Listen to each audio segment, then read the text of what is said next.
At the end of the day, there's just so much that your physical body can do. Hi, everybody. This is Shirlyn Gray, and you're listening to Worthy.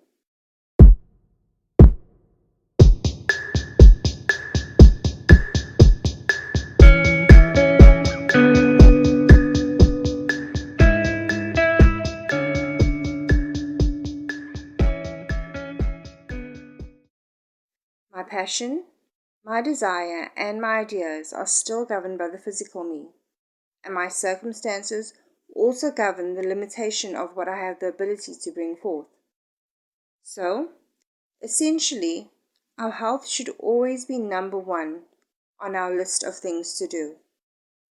In school, primary school that is, we had a subject called health, and this subject had less to do with the good or bad lifestyles that we lived, especially with our bodies, and more to do with learning the anatomy of our bodies.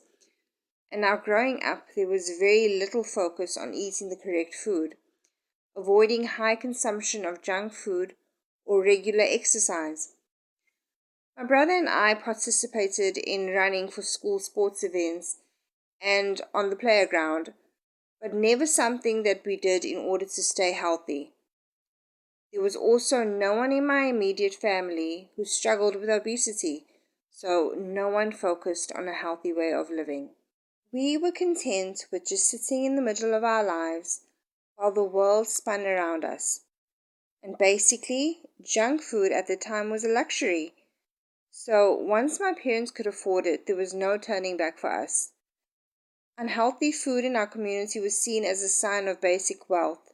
Takeaways, chocolates, sweets, and chips, KFC, or any other takeouts was like something big had just happened in terms of finances.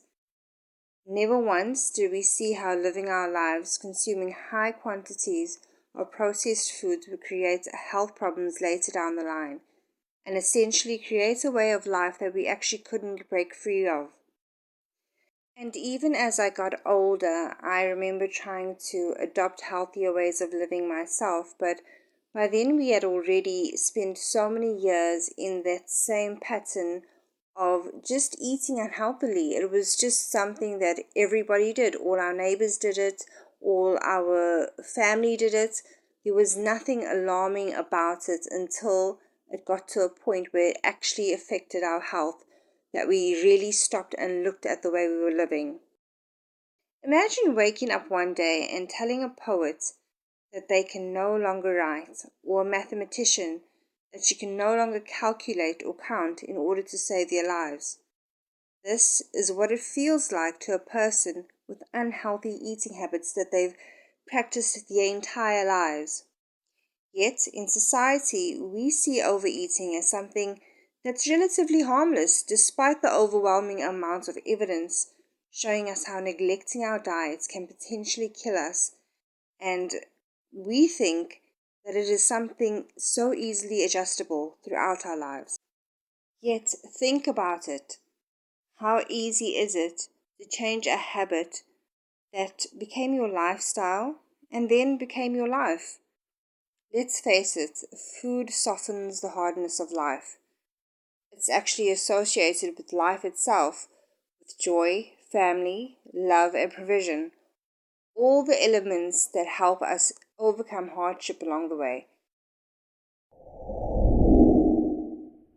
Most times in life, we only welcome change when a problem causes us discomfort, when broken and bad things hurt us. This is the point when we know that change is vital.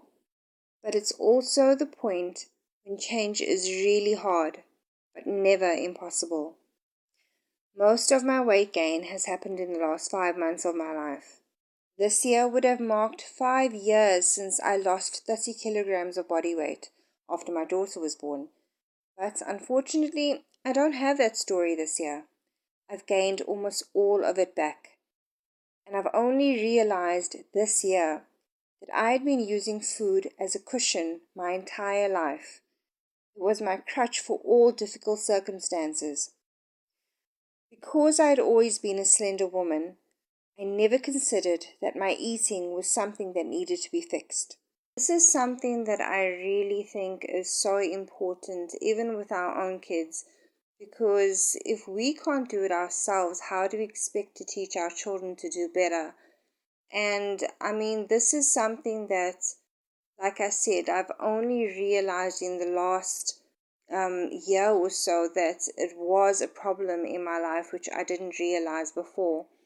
And I think that if I have the ability to help my daughter see how food affects her body and how it affects her well-being and her mind, then she can develop healthier patterns in her own way of living, and hopefully in the future she can be able to live a healthy lifestyle and have longevity instead of struggling with things like obesity and diabetes and all these different symptoms of overeating.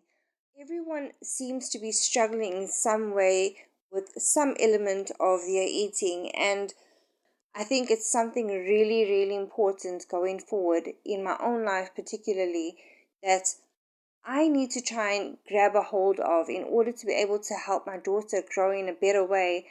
And I do believe that this is a revelation that was given to me by the Holy Spirit, because it was never something I ever thought about. It was never something that ever crossed my mind, because I never struggled with my weight until I had a child.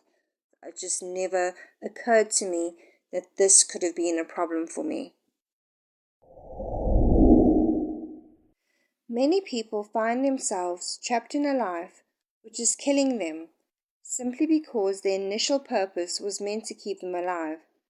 We are always so afraid to leave a life we see as sustenance, even when it is sustaining self-harming behavior. And sometimes your future has to just grab you as you are in that sitting position and fling you across into your safe landing.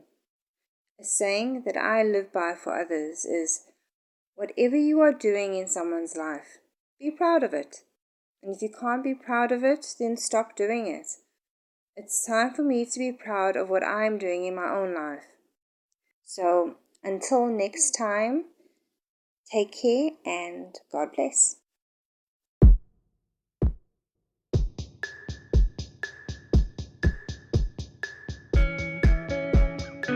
Thank you for joining me today. This is Shirlyn Gray with Worthy.